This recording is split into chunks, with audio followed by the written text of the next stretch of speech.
Good evening. Welcome to On the Button Boxing. Tonight I'd like to talk more about the left jab. Now there's not enough that can be said about this punch. It's so essential to becoming a complete boxer. The problem is a lot of times it's overlooked by many trainers, the fighters themselves.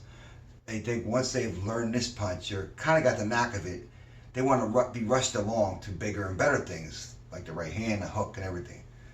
But eventually that hurts them down the road because it's so important to have this punch down pat.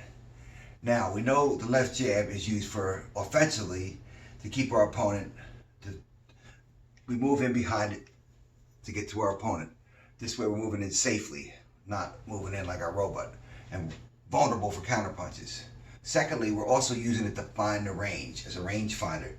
If we can land the jab on our opponent, we know just where we got to be to land the other shots.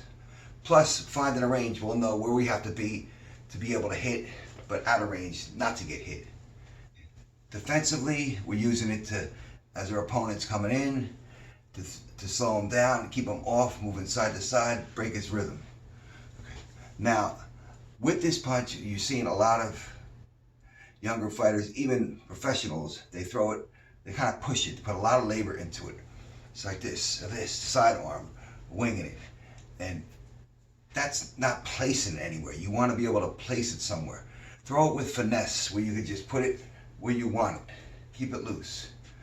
For example, you have a world champion, Deontay Wilder. He often used that punch just as I don't know, if it's a range finder or whatever, but he's not even extended it. He's just pushing it because he wants to get to that bomb, that right hand bomb, and the punch itself is not effective. He's not deflecting the vision of his opponent so he can throw that bomb. It's just throwing it out there, pushing it. Just throw it with relaxation, like this. Keep it nice and loose and put it where you want to put it.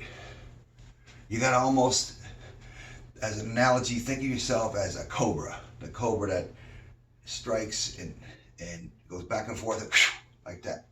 That's how you got to think of yourself throwing this punch. Your arm is nice and loose. Throw it when you want it. Double up on it, easier.